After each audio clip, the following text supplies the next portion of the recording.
तो इस चैप्टर में नीट के पॉइंट ऑफ व्यू से देखो तुमको क्या क्या ध्यान रखना वो बताता हूँ।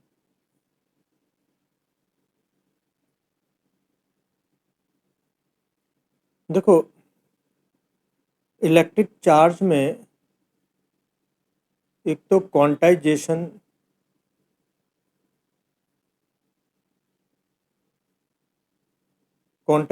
ध्यान रखना कि किसी भी ऑब्जेक्ट पर जो चार्ज होता है वो इलेक्ट्रॉन के चार्ज का इंटीग्रल मल्टीपल होता है। ठीक है ना। किसी भी ऑब्जेक्ट पर जो चार्ज होगा वो प्लस माइनस, जैसे एग्जांपल के लिए कोई ऑब्जेक्ट है, मान लो तुमने इसको 10 इलेक्ट्रॉन दे दिए, तो इस पर जो चार्ज हो जाएगा -10 इंटू 1.6 इंटू 10⁻⁻⁻19 कूलम, इतना चार्ज हो जाएगा। ठीक है। और इलेक्ट्रिक चार्ज में कंजर्वेशन तो खैर ठीक है, वहाँ से क्वेश्चन की संभावना कम है। और एक बात और ध्यान रखना कि चार्ज यानी वैल्यू ऑफ चार्ज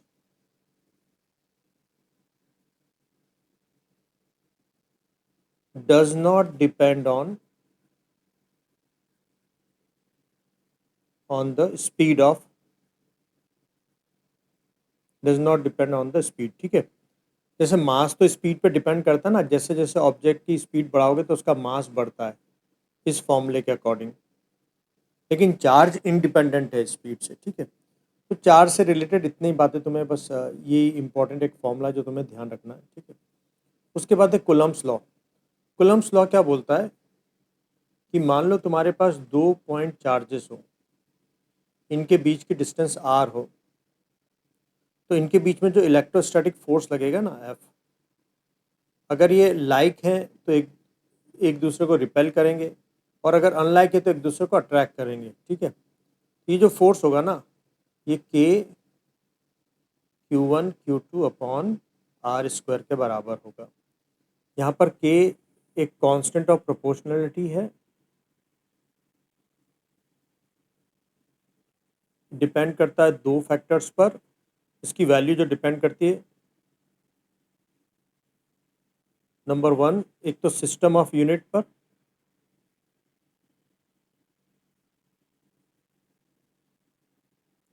और दूसरा सराउंडिंग मीडियम पर। ठीक है ना।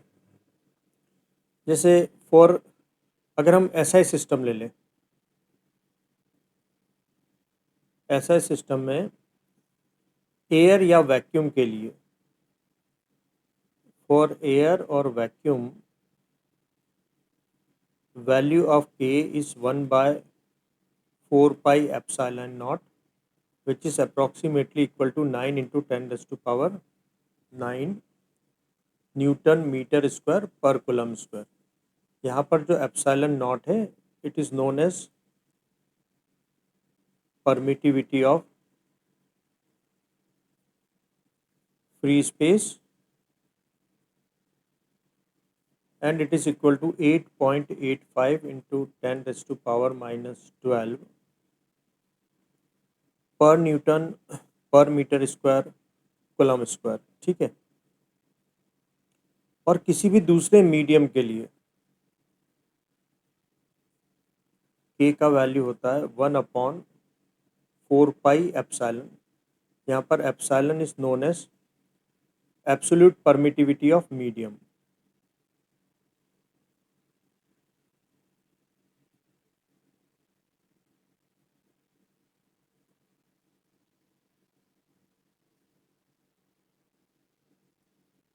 ठीक है। अब एक और टर्म ध्यान रखना, रिलेटिव परमिटिविटी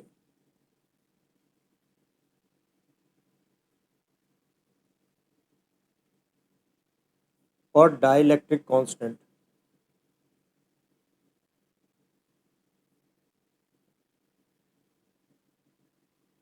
के से डिनोट करते हैं और रिलेटिव परमिटिविटी को एप्सिलॉन आर से। एप्सिलॉन आर या डाइलेक्ट्रिक कांस्टेंट जो होता है, it is ratio of absolute permittivity of medium to permittivity of free space. It is also equal to force between 2 point charges in air to force in medium. It is also equal to field intensity in air to field intensity in medium. Okay, ये बातें तुमको ध्यान रखनी है यहाँ पर। और एक इम्पॉर्टेंट पॉइंट ध्यान रखना, 2 पॉइंट चार्जेस के बीच का फोर्स कभी भी चेंज नहीं होता, ठीक है। मीडियम में डालने पर कम होता है, लेकिन it is sum of vector sum of two forces. अगर मीडियम में डालोगे ना, तो मीडियम का फोर्स और प्लस 2 पॉइंट चार्जेस के बीच का फोर्स, ठीक है, एयर वाला।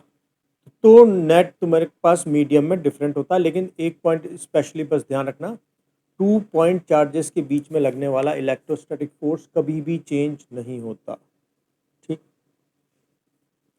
फिर इसके बाद तुम देखोगे superposition principal.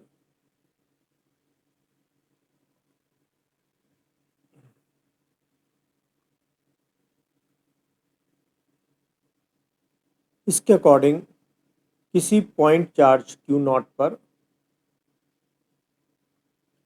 Different and point charges की वजह से जो नेट फोर्स लगेगा,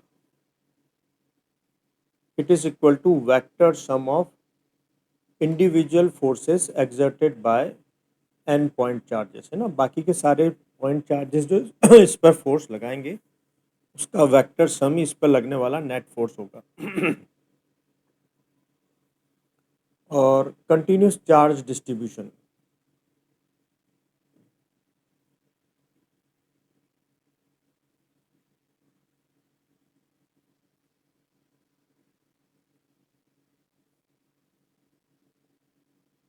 देखो पहला है लीनियर लीनियर चार्ज डिस्ट्रीब्यूशन की वजह से लीनियर चार्ज डेंसिटी, लैम्डा से डिनोट करते हैं। लैम्डा होता है चार्ज पर यूनिट लेंथ, इसका ऐसा यूनिट होता है कूलम पर मीटर। दूसरा है तुम्हारे पास सुपरफिशियल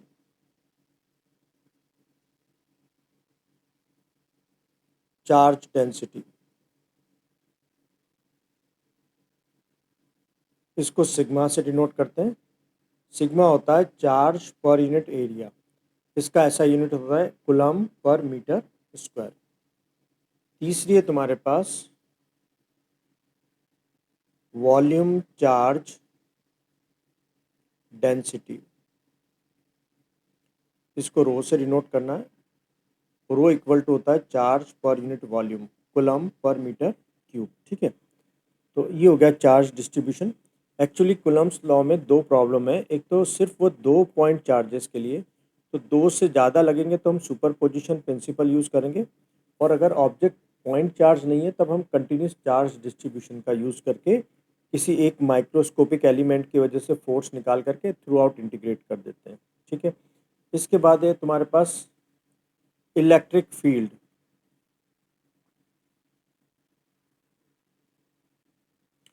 किसी भी पॉइंट चार्ज के आसपास का वो स्पेस जिसमें कोई दूसरा point charge electrostatic force experience करे, उसको हम इलेक्ट्रिक फील्ड बोलते हैं। अब electric field different different type के हो सकते हैं। जैसे इलेक्ट्रिक फील्ड कांस्टेंट हो सकता है, जैसे इसका एग्जांपल है due to infinite charge sheet, है ना, due to infinite charge sheet, ठीक है ना। जैसे कोई तुम्हारे पास बहुत बड़ी सी शीट हो, उसकी सरफेस चार्ज डेंसिटी सिग्मा हो, तो इसकी वजह से फील्ड इंटेंसिटी हम देखते हैं सिग्मा अपॉन 2 एप्सिलॉन नॉट आता है ना।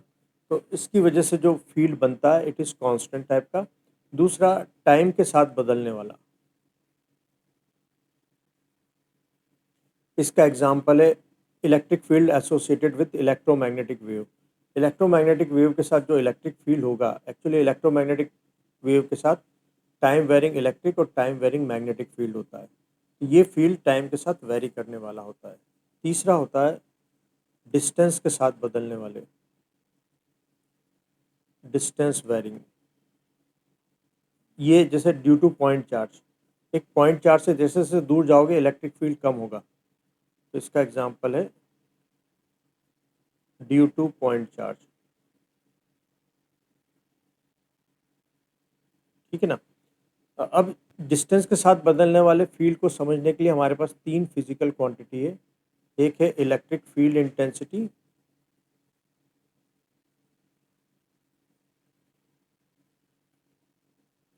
इसको हम ई वेक्टर से दिखाते हैं। दूसरी है इलेक्ट्रिक पोटेंशियल,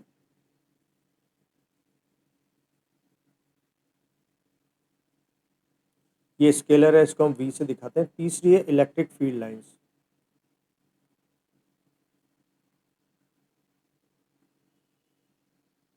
ये जो दो है ना, ये दोनों तो क्वांटिटिव एनालिसिस है।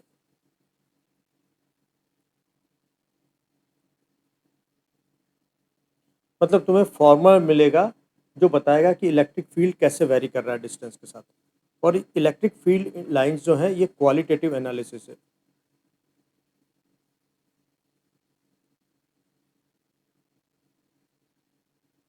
ये बताता है कि कहाँ पर फील्ड ज़्यादा है, कहाँ पर कितना, कहाँ पर कम है, लेकिन क्वांटिटी में नहीं बताता, यानी कोई फॉर्मूला या न्यूमेरिकल वैल्यू नहीं देता। ठीक है, इलेक्ट्रिक फील्ड लाइंस। अब हम बात करेंगे इलेक्ट्रिक फील्ड इंटेंसिटी की।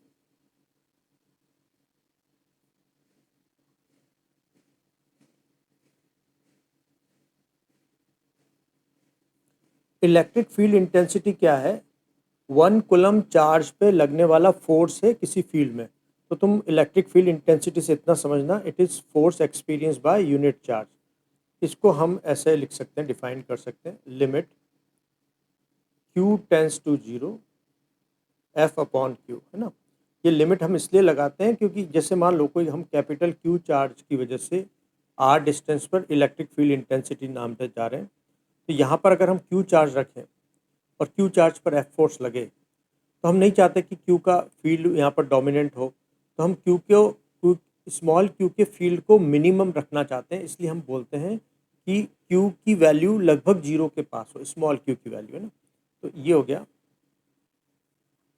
और जो डायरेक्शन होती है, ये क्योंकि वेक्टर क्वांटिटी है, electric field intensity is a vector quantity.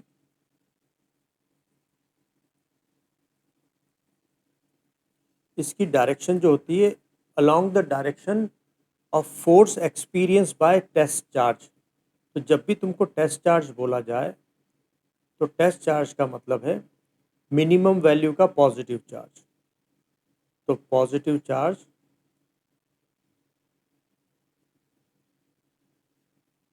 Of minimum value.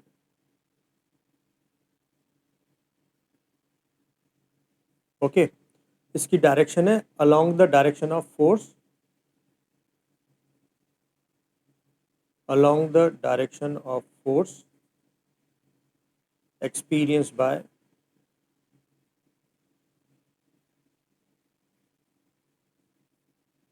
the test charge। Okay, इसका एसआई यूनिट जो हो जाएगा, इट इज न्यूटन पर कूलम, या वोल्ट पर मीटर भी होता है। ठीक है, ये ध्यान रखना। अब field intensity due to point charge, field intensity due to point charge. मान लो कोई क्यू चार्ज है, उससे आर डिस्टेंस दूर किसी पॉइंट पर इलेक्ट्रिक फील्ड इंटेंसिटी होती है के क्यू बाय आर स्क्वायर।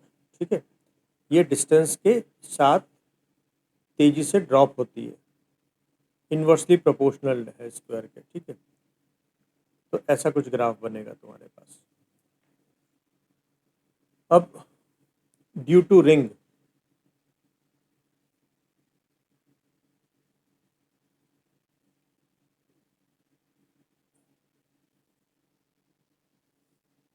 ये मान लो एक्स एक्सिस, ये वाई और ये जेड एक्सिस है। यहाँ पर एक रिंग वाई जेड प्लेन में रख लो जिसका रेडियस आर हो, जिस पर टोटल चार्ज क्यू हो। इसके सेंटर से एक्स डिस्टेंस दूर किसी पॉइंट पर फील्ड इंटेंसिटी जो होगी, it is equal to K Q X upon R square plus X square की पावर 3/2। ठीक है, ये ध्यान रखना। अब इसके अलग अलग केस हैं, special case. Number 1, at the centre, centre पर x इक्वल टू 0 होगा तो फील्ड इंटेंसिटी सेंटर पर कितनी होगी, 0। Number 2, for x much larger then r, मतलब रिंग से बहुत दूर चले जाओ तो तुम r को निगलेक्ट कर दोगे, तो यहाँ एक्स स्क्वायर में से 2 कट जाएगा, क्यूब और ऊपर से, तो तुम्हारे पास फील्ड इंटेंसिटी आ जाएगी K Q upon x square. तो ये रिंग एक पॉइंट चार्ज की तरह बिहेव करेगी, है ना, क्योंकि क्यू चार्ज से एक्स डिस्टेंस पर field intensity K Q by R square ही तो होगा। थर्ड बात, if R is much larger than X, तो उस केस में हम एक्स को निगलेक्ट कर देंगे, तो तुम्हारे पास आ जाएगा field intensity equal to K Q X upon R square, R cube. तो तुम यहाँ पर देखना फील्ड इंटेंसिटी जो है एक्स के प्रोपोर्शनल है, जैसे जैसे सेंटर से दूर जाओगे फील्ड इंटेंसिटी बढ़ेगी। यहाँ पर तुम देखो फील्ड इंटेंसिटी एक्स स्क्वायर का इन्वर्सली प्रोपोर्शनल है। ओके, फोर्थ पॉइंट, अब अगर तुमको इस सारे पॉइंट से मिलाकर के ग्राफ प्लॉट करना हो बिटवीन एक्स एंड ई, तो तुम देखोगे सेंटर पर 0, फिर सेंटर से जाएंगे तो लगभग लीनियरली बढ़ेगी, फिर एक जगह पर जाके मैक्सिमम होगी और फिर एक पॉइंट चार्ज का इफेक्ट दिखाएगी तुम्हें। ठीक है, तो ये जहाँ पर मैक्सिमम होती है वहाँ पर x equal to R by root 2 होगा, और अपोजिट साइड में जाओगे तो ऐसा ग्राफ बनेगा। ग्राफ इंपॉर्टेंट है, ध्यान रखना है ना, यहाँ पर x equal to minus R by root 2 है। ठीक है, और एक और चीज़ ध्यान रखना, फिफ्थ वाला पॉइंट, ये जैसे रिंग है,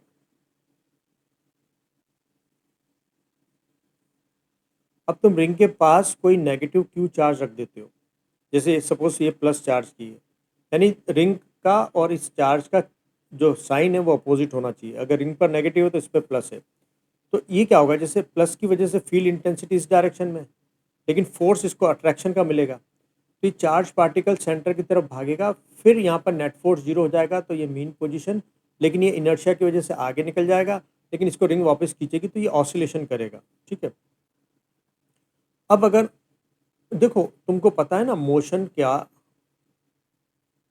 एक टाइप जिसको हम बोलते हैं पीरियोडिक, फिर पीरियोडिक का एक टाइप जिसको हम बोलते हैं ऑसिलेशन, फिर ऑसिलेशन का एक टाइप जिसको हम बोलते हैं simple harmonic motion. Simple harmonic motion भी दो टाइप का, लीनियर और एंगुलर।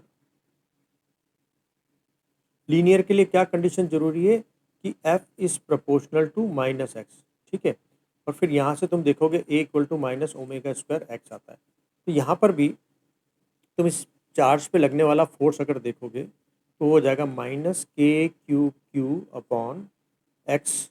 अगर मैं इसको ये मान लूँ कि एक्स बहुत छोटा है आर से, तो उस केस में हमने देखा ना ये वाला केस, अगर आर बहुत बड़ा होता है एक्स से तब electric field K Q X upon R cube होता है। यहाँ पर तुम देखो force is proportional to minus X, इसका मतलब ये सिंपल हार्मोनिक मोशन करेगा। अगर ये कंडीशन नहीं हो तब तो मोशन होगा ऑसिलेशन, तब मोशन क्या हो जाएगा, ऑसिलेशन। लेकिन अगर ये कंडीशन लगा दोगे तब मोशन हो जाएगा सिंपल हार्मोनिक मोशन। ठीक है, अब अगर इसमें एक्सेलेरेशन निकालूं तो इसको मैं मास से डिवाइड कर दूं दोनों साइड को, ये जो है ना ओमेगा क्यूब हो जाएगा, ओमेगा स्क्वायर। तो ओमेगा यहाँ पे क्या आ जाएगा, K Q Q upon M R cube, और टाइम पीरियड इक्वल टू होता है 2 पाई बाय ओमेगा, तो उससे ही हो जाएगा 2 pi square root of M R cube upon K Q cube. ठीक है, तो ये रिंग का केस हो गया। और तुम्हारे कोर्स में ठीक है, तो तुम्हारे कोर्स में पॉइंट चार्ज की वजह से हो गया और रिंग की वजह से हो गया। अब है इलेक्ट्रिक फील्ड लाइंस।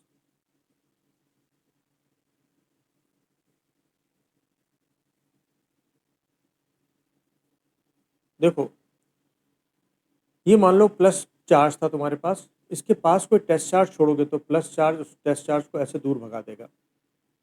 तो जिन रास्तों पर इलेक्ट्रिक फील्ड में एक टेस्ट चार्ज मूव करता है, टेस्ट चार्ज मतलब मिनिमम वैल्यू का पॉजिटिव चार्ज, तो उन लाइंस को हम बोलते हैं इलेक्ट्रिक फील्ड लाइंस, है ना। तो ध्यान रखना, अब इस पर बेस क्वेश्चन बन सकते हैं, इसकी प्रॉपर्टी बताता हूँ मैं तुम्हें। जैसे एक positive charge, negative charge, like charge अगर हो,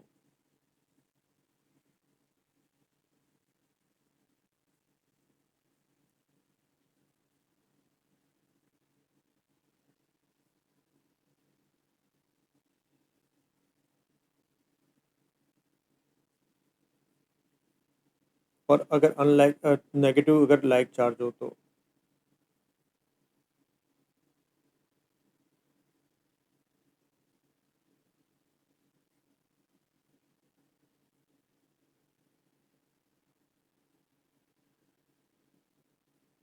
ठीक है। यहाँ पर बीच में तुमको एक न्यूट्रल पॉइंट भी मिलेगा जहाँ पर नेट फोर्स जीरो होगा, यहाँ पर भी ऐसा न्यूट्रल पॉइंट मिलेगा तुम्हें। अगर अनलाइक चार्जेस हो, एक प्लस और एक नेगेटिव हो, तो देखो फील्ड लाइंस प्लस से चालू होकर नेगेटिव पे टर्मिनेट होंगी ऐसे।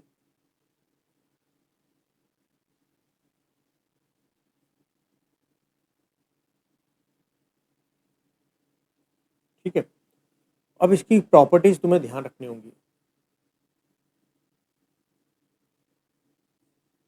नंबर वन, ये स्टार्ट कहाँ से होती है? पॉजिटिव से, और टर्मिनेट कहाँ होती है?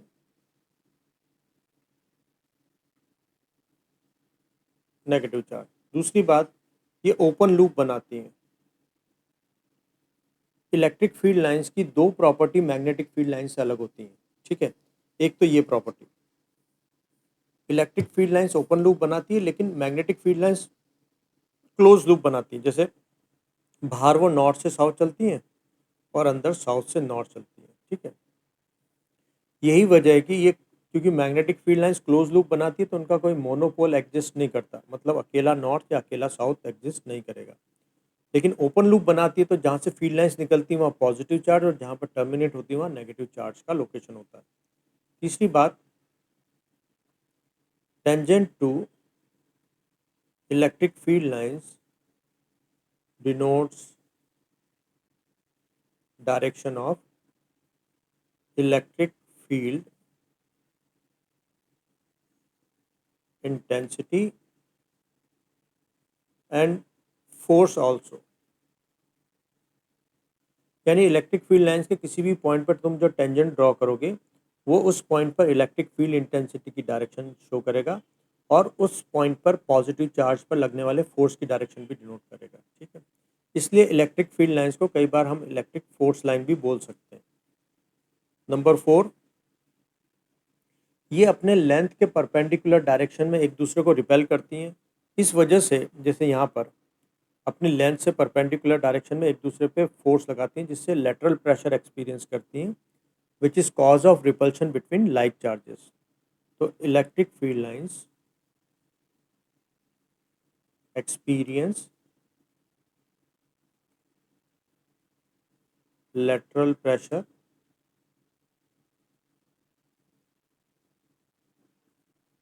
which is cause of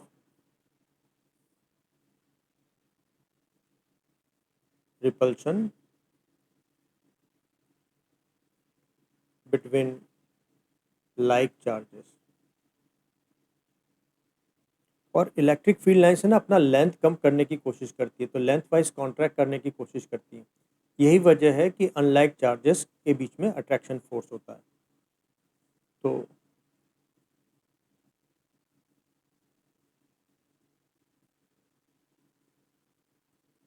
length wise electric field lines try to contract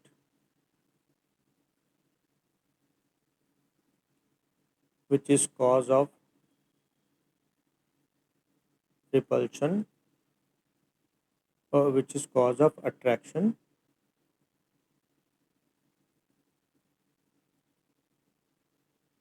between unlike charges।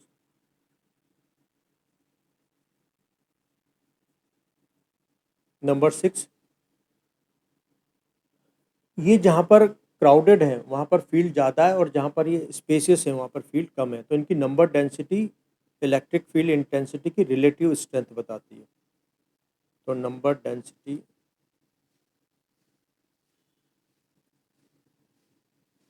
Of electric field lines denote relative strength of electric field. ठीक है, और एक और बात, दो इलेक्ट्रिक फील्ड लाइंस कभी भी एक दूसरे को इंटरसेक्ट नहीं करती, नहीं तो क्या होगा कि दो इलेक्ट्रिक फील्ड की डायरेक्शन हो जाएगी एक पॉइंट पर। तो two electric field lines never intersect each other. ठीक है, तो ये सारी तुम बातें ध्यान रखना। ओके, और है ना, एक प्रॉपर्टी और जो इनकी मैग्नेटिक फील्ड लाइन से अलग है कि ये चार सरफेस से हमेशा 90 डिग्री पर निकलती हैं। तो इलेक्ट्रिक फील्ड लाइंस एंटर और exit at 90 degree to charge surface. ये जो है ना नंबर 2 और 8 वाली, ये मैग्नेटिक फील्ड लाइन से अलग प्रॉपर्टी है। मैग्नेटिक फील्ड लाइंस किसी भी एंगल पर निकल सकती हैं और किसी भी एंगल पर एंटर कर सकती हैं, लेकिन ये हमेशा चार्ज सरफेस से 90 डिग्री का एंगल बनाती है। तो ये इलेक्ट्रिक फील्ड लाइंस की प्रॉपर्टी ध्यान रखना तुम, है ना। इसके बाद है तुम्हारे पास इलेक्ट्रिक डायपोल।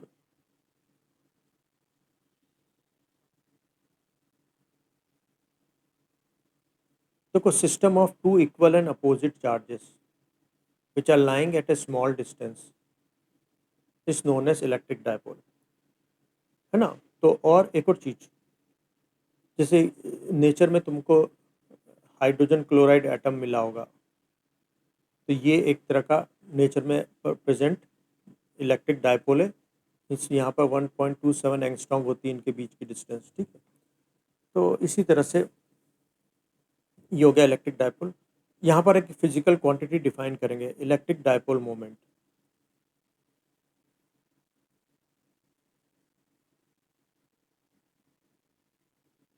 कैपिटल पी से डिनोट करेंगे। It is product of either of charge of dipole and distance between them, और इसकी डायरेक्शन होती है from negative to positive charge, ठीक है। जैसे यहाँ पर अगर मान लो ये एक्स एक्सिस होता, तो इन दोनों को ज्वाइन करने वाली लाइन ये है, तो डायपोल मोमेंट नेगेटिव से पॉजिटिव डायरेक्शन में होता है। जैसे अभी यहाँ पर अगर मैं एग्जांपल लिखता, तो मैं आई कैप लगा देता, और इसका ऐसा यूनिट है कूलम मीटर, ठीक है।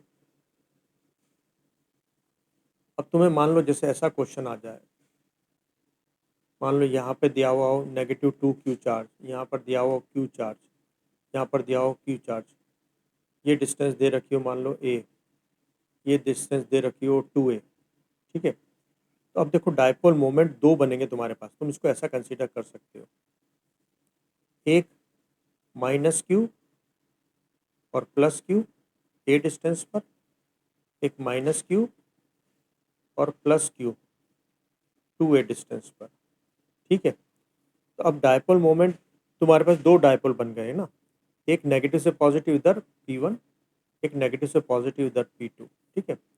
P1 का जो है तुम्हारे पास वो है Q into A J cap, and P2 है तुम्हारे पास Q into 2a I cap.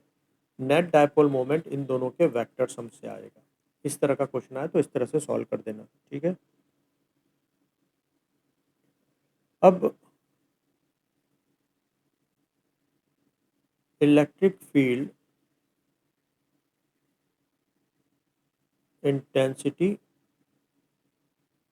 Due to dipole.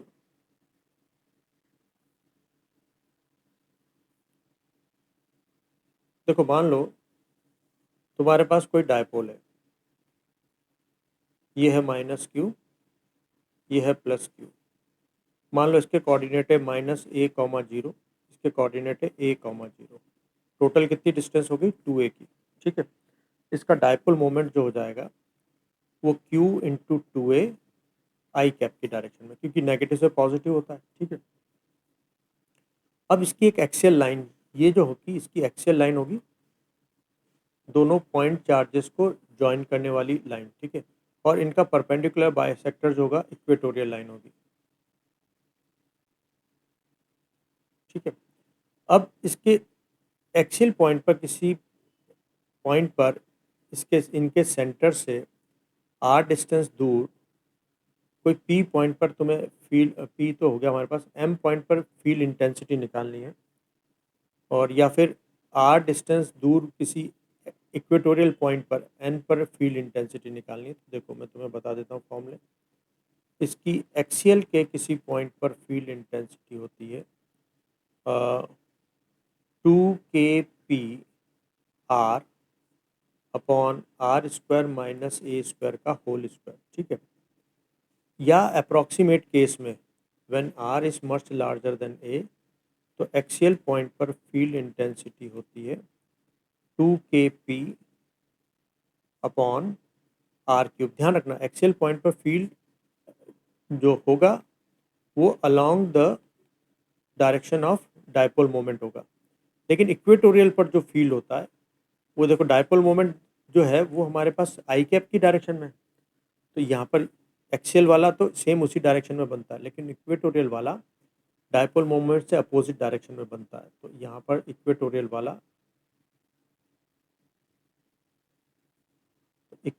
में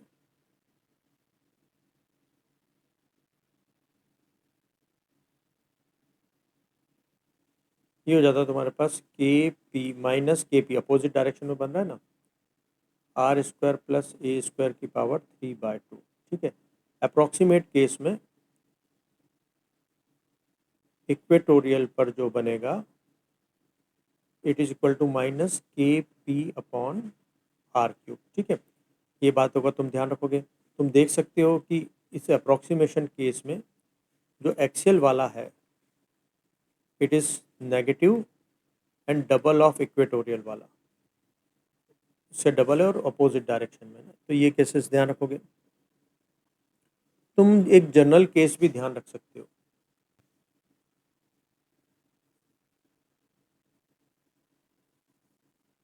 जैसे ये नेगेटिव क्यू चार्ज है, ये प्लस क्यू चार्ज है। मान लो दोनों के बीच में डिस्टेंस 2 है, इनके सेंटर से आर डिस्टेंस दूर किसी पी पॉइंट पर किसी एम पॉइंट पर फील्ड इंटेंसिटी निकालनी है। तो फील्ड इंटेंसिटी का एक कंपोनेंट हो जाएगा तुम्हारे पास रेडियल और एक हो जाएगा तुम्हारे पास टेंजेंशियल, ठीक है। तो यहाँ पर जो नेट होगी ना वो रेडियल और टेंजेंशियल के स्क्वायर से आएगी, जो कि आ जाएगी K P upon R cube square root of 3 cos square theta plus 1, ठीक है। ये वाला किसी भी जनरल पॉइंट पर, हालांकि इसके चांसेस कम है आने के, लेकिन एक बार तुम ध्यान रख सकते हो, ठीक है। अब dipole in uniform electric field,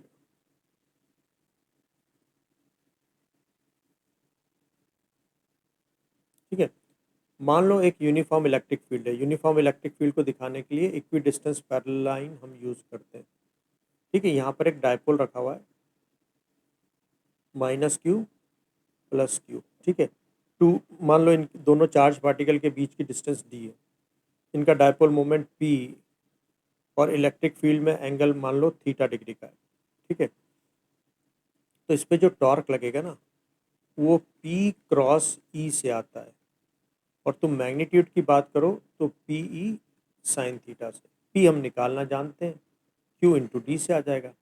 यहाँ पर कुछ स्पेशल केसेस हैं।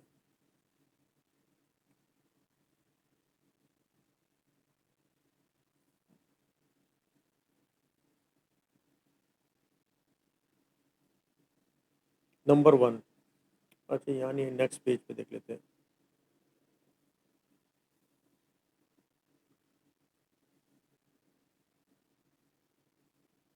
अगर थीटा 0 डिग्री हो, थीटा मतलब जैसे ये इलेक्ट्रिक फील्ड इंटेंसिटी है और ये डायपोल मोमेंट की डायरेक्शन, इनके बीच में एंगल थीटा डिग्री हो, तो मतलब तुम्हारा नेगेटिव क्यू यहाँ पे रखा हो प्लस क्यू यहाँ पे रखा हो। तो अभी 0 डिग्री है, 0 डिग्री मतलब तुम्हारा डायपोल इस तरह से रखा हो माइनस क्यू प्लस क्यू ना, तो डायपोल मोमेंट और इलेक्ट्रिक फील्ड की डायरेक्शन सेम होगी। ध्यान रखना डायपोल इलेक्ट्रिक फील्ड में इसी कंडीशन में रहना चाहता है, क्योंकि ये मिनिमम पोटेंशियल एनर्जी की कंडीशन है और हर सिस्टम चाहता है कि उसकी पोटेंशियल एनर्जी मिनिमम हो।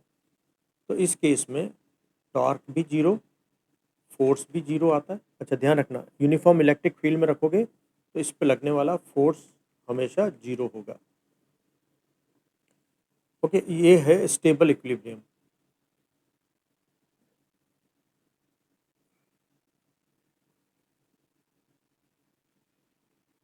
ठीक है, यहाँ पर पोटेंशियल एनर्जी मिनिमम होती है which is equal to minus P के बराबर। सेकेंड केस, अगर थीटा इक्वल टू 180 डिग्री हो, मतलब डायपोल ऐसे रखा हो, प्लस क्यू यहाँ नेगेटिव क्यू यहाँ, डायपोल मोमेंट और इलेक्ट्रिक फील्ड एक दूसरे से 180 डिग्री पर हो, तो टॉर्क यहाँ पर भी जीरो होगा, फोर्स यहाँ पर भी जीरो होगा, लेकिन ये अनस्टेबल इक्विलिब्रियम होगा। यहाँ पर पोटेंशियल एनर्जी मैक्सिमम होगी which is equal to PE के बराबर। Third case, if theta equal to 90 degree, मतलब ऐसे रखा हो डायपोल, ये इलेक्ट्रिक फील्ड इंटेंसिटी और तुम्हारा डायपोल ऐसे रखा हो, तब मैक्सिमम टॉर्क लगता है इस पे जो पीई के बराबर आएगा। ठीक है, नंबर 4,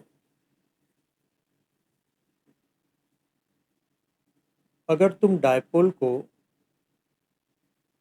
मान लो ये ऐसे सीधा था, तुमने थीटा एंगल से इसको रोटेट कर दिया, तो इस पर एक रेस्टोरिंग टॉर्क लगेगा minus PE sine theta, torque होता है आई अल्फा के बराबर, और अगर एंगल छोटा हो तो साइन थीटा को हम थीटा लिख सकते हैं, तो अल्फा इक्वल टू हो जाएगा माइनस पीई अपॉन आई। आई क्या है मोमेंट ऑफ इनर्शिया।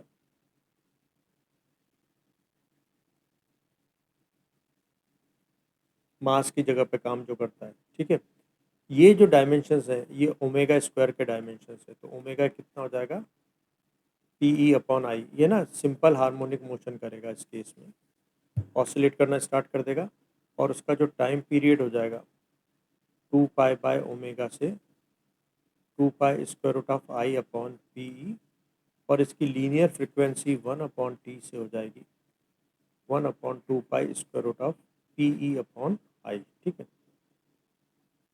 अगर नॉन यूनिफॉर्म फील्ड में रखा हो,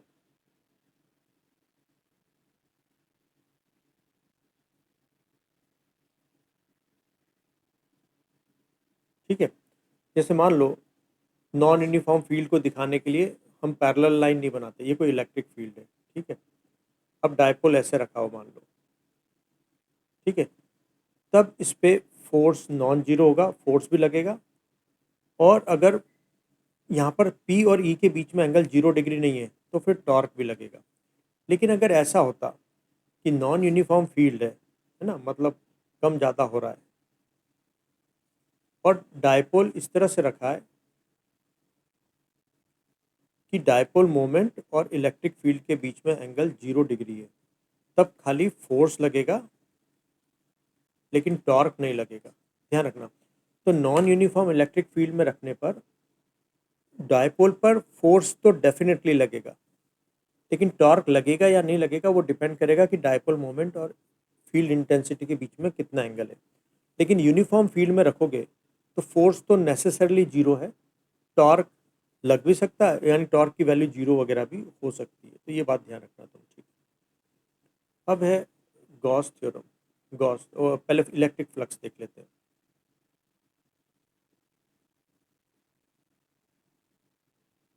फाइव से डिनोट करते हैं, जैसे मान लो ये इलेक्ट्रिक फील्ड था तुम्हारे पास कोई, इसमें कोई एरिया, कोई रिंग रख दो, रिंग का एरिया ये रहा, एरिया और ई में थीटा एंगल है, तब यहाँ पर एक हम फील्ड इंटेंसिटी और एरिया के डॉट प्रोडक्ट को डिफाइन करते हैं इलेक्ट्रिक फ्लक्स। ठीक है, अगर थीटा इक्वल टू 0 डिग्री है तो फ्लक्स मैक्सिमम हो जाता है ई ए के बराबर, मतलब तुमने रिंग ऐसे रख दी और ई ऐसा है, तो ये मैक्सिमम हो जाएगा। ठीक है, और 180 डिग्री पर भी मैक्सिमम होगा, लेकिन उस वक्त अगर थीटा इक्वल टू 180 डिग्री है तो भी फाई की वैल्यू मैक्सिमम आएगी, लेकिन नेगेटिव वाली आएगी। ठीक है, जैसे मान लो एक क्लोज सरफेस है। देखो ओपन सरफेस है तो तुम एरिया राइट हैंड साइड भी ले सकते हो और लेफ्ट हैंड साइड में भी उसकी डायरेक्शन ले सकते हो। लेकिन अगर क्लोज सरफेस है तो एरिया की डायरेक्शन प्लेन के परपेंडिकुलर आउटवर्ड होती है। अब जैसे फील्ड यूं होता, यहाँ का एरिया इधर होता, तो इन दोनों के बीच में एंगल 180 डिग्री होता, तो उस केस में वैल्यू माइनस ई ए हो जाती। ठीक है, या नेगेटिव की मैक्सिमम बोल लो या इसको ऐसे कर लो तुम अभी। तीसरा, अगर थीटा इक्वल टू 90 डिग्री हो, मतलब तुमने रिंग ऐसे रख दी और फील्ड ऐसी है, तो फ्लक्स कितना हो जाएगा? जीरो। कोई भी, यानी एक्चुअली में इलेक्ट्रिक फ्लक्स बताता है कि कितनी इलेक्ट्रिक फील्ड लाइंस किसी एरिया से परपेंडिकुलरली पास हो रही है। ठीक है, तो it is a scalar quantity.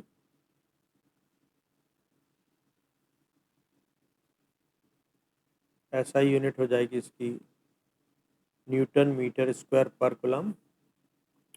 और इसका जो फिजिकल सिग्निफिकेंस है,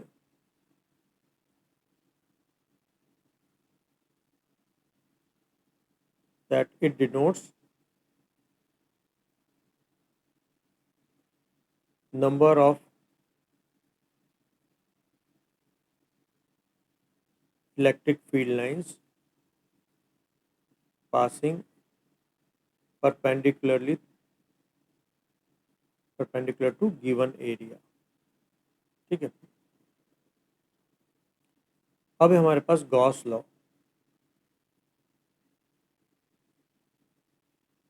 ये बोलता है किसी भी क्लोज सरफेस के साथ, जैसे मान लो एक ग्लास की बॉटल ले लो, या मान लो तुम एक ग्लास ले लो,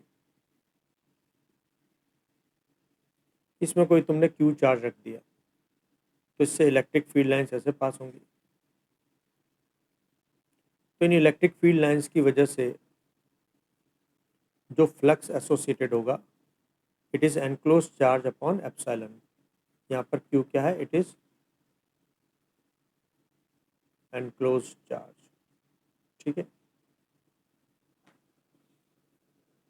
अब जैसे मान लो तुम्हारे पास ये कोई क्यूब होता, यहाँ सेंटर पर क्यू चार्ज होता, तो तुमसे कोई पूछता कि average flux associated with each phase बताओ, या इस क्यूब के साथ एसोसिएटेड फ्लक्स बताओ। तो अभी हम गॉस लॉ नहीं लगा सकते क्योंकि ये सरफेस क्लोज नहीं है। इस चार्ज को अंदर बंद करने के लिए मान लो एक क्यूब तुम्हारे पास और होता, इस जैसा आइडेंटिकल। ठीक है, तो अब ये बंद हो जाती इसके अंदर, लेकिन इन दो क्यूब के साथ एसोसिएटेड फ्लक्स जो होता वो क्यू अपॉन एप्सिलॉन नॉट। तो एक क्यूब के साथ कितना होता? Q upon two epsilon not.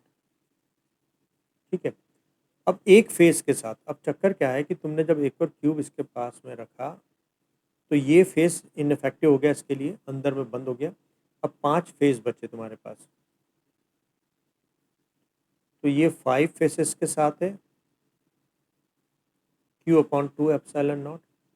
तो 1 फेस के साथ एवरेज कितना आ जाएगा? इतना आ जाएगा। ठीक है, ऐसे तुम और भी वो डिफरेंट टाइप के क्वेश्चंस देख सकते हो, उसके कॉर्नर पे रखा हो तो फिर 8 क्यूब रखने पड़ते हैं तुम्हें। ठीक है, अब गॉस लॉ का यूज़ करके जो इसकी एप्लीकेशन है,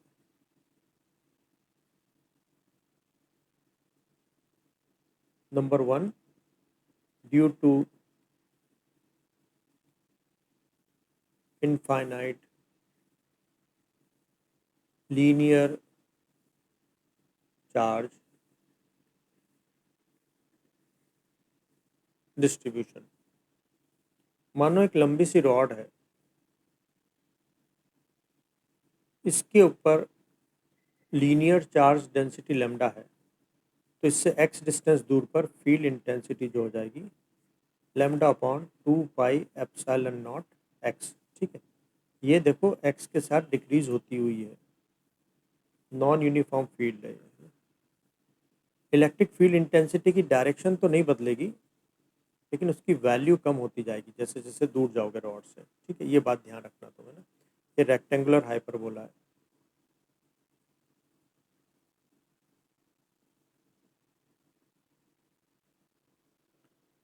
दूसरा है इनफाइनाइट चार्ज शीट। मान लो तुम्हारे पास एक बहुत बड़ी सी चार्ज शीट होती जिसकी सरफेस चार्ज डेंसिटी सिग्मा है, तो इससे एक्स डिस्टेंस दूर पर फील्ड इंटेंसिटी हो जाती है sigma upon 2 epsilon not. It is a constant, constant field का एग्जांपल है। एक्स नहीं आया तो एक्स पे डिपेंड नहीं कर रही है ये। अगर तुम एक्स वर्सेस ई ग्राफ बनाते तो इट रिमेन्स कांस्टेंट। ठीक है, अब है इनफाइनाइट प्लेट। कंडक्टिंग अगर है तो सारे चार्ज सरफेसेस पे आ जाएंगे।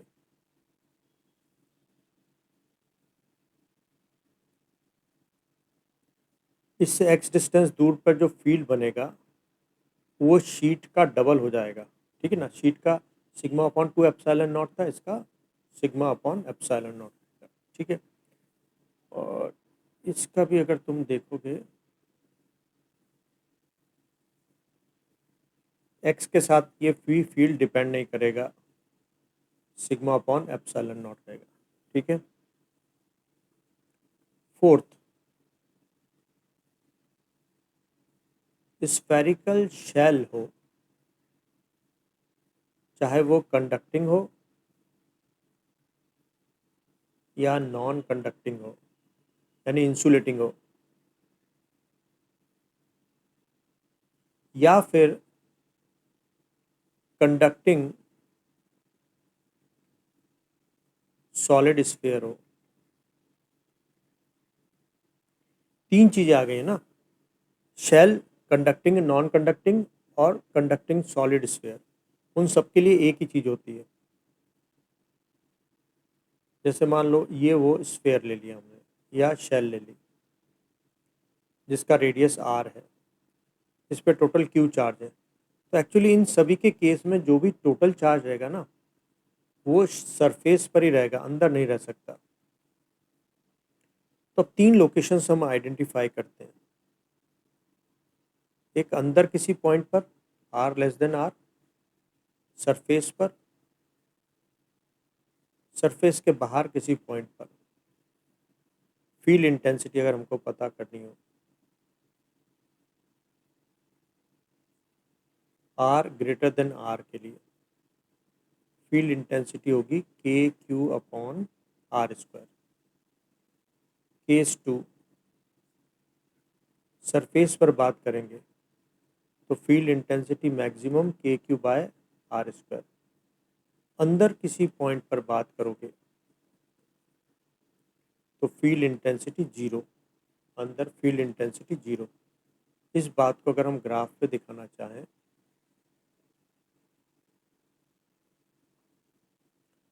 तो सेंटर से सरफेस तक तो फील्ड जीरो, लेकिन यहाँ पर मैक्सिमम हो जाएगा, फिर स्क्वायर का इन्वर्सली प्रोपोर्शनल है, ऐसे फिर ड्रॉप होगा।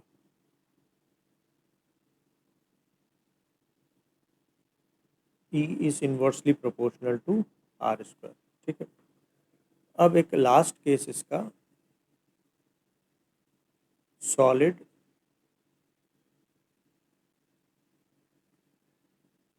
Non conducting uniformly charge sphere.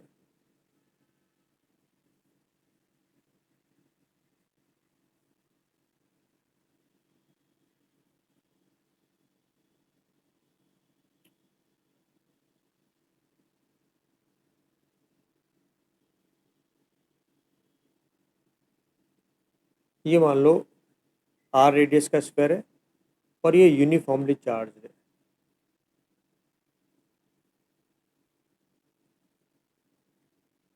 Total Q charge है। यहाँ पर भी हम 3 लोकेशन ले लेते हैं, R less than R, R equal to R, R greater than R. Case 1, R greater than R, तो field intensity K Q by R square रहेगी। Case 2, when R equal to R, तो field intensity वही पहली वाली के Q by R square रहेगी। लेकिन case 3, R less than R, मतलब अंदर किसी पॉइंट पर बात कर रहे हो, तो उस केस में बाहर वाला चार्ज इफेक्टिवली रोल ई पर उसकी वजह से जीरो होता है, लेकिन अंदर चार्ज क्यू डैश हो जाएगा। तो फील्ड इंटेंसिटी तुम्हारे पास आ जाएगी K Q dash upon R, R square. ठीक है, तो अब ये क्यू डैश की वैल्यू यूनिटरी मेथड से निकाल सकते हैं। टोटल क्यू चार्ज कितने वॉल्यूम पर था, 4/3 पाई आर क्यूब पर, ये वॉल्यूम चार्ज डेंसिटी है। और अब हमारे पास है 4/3 pi R cube upon R square. अब इसको तुम दो तरह से सॉल्व कर सकते हो, इसको या भी यूँ भी लिख सकते हो, के रो, ये देखो ये पूरा टर्म जो है वॉल्यूम चार्ज डेंसिटी हो गया, रो के की value 4πε0 into 4/3 pi R cube into R square. ठीक है, इस आर स्क्वायर से एक आर बचेगा ऊपर, 4 पाई से 4 पाई कैंसिल हो जाएगा, ये बचेगा तुम्हारे पास रो आर अपॉन 3 सिग्मा। ठीक है, एक तो ये भी काम का फॉर्मूला है, और फिर हम इससे भी बना सकते हैं। 4/3 पाई आर क्यूब से 4/3 आर पाई क्यूब कट गया, तो बचा के क्यू अपॉन, और एक आर स्क्वायर से आर बचेगा, तो आर अपॉन आर क्यूब। तो यहाँ पर देख सकते हो E is proportional to are. ठीक है, इन बातों का यूज़ करके अगर हम ग्राफ बनाएं, तो सेंटर से सरफेस तक तो लीनियरली बढ़ेगा। क्यों? क्योंकि फील्ड जो है आर के प्रोपोर्शनल है। फिर सरफेस पर मैक्सिमम हो जाएगा और फिर ड्रॉप होगा। ठीक है, तो ये फॉर्मूले और ग्राफ तुम ध्यान रखोगे। ये लास्ट वाला इंपॉर्टेंट केस है, इसको अच्छी तरह से ध्यान रखना। ठीक है, तो ये हो गया तुम्हारे पास चैप्टर 1 कंप्लीट। ठीक।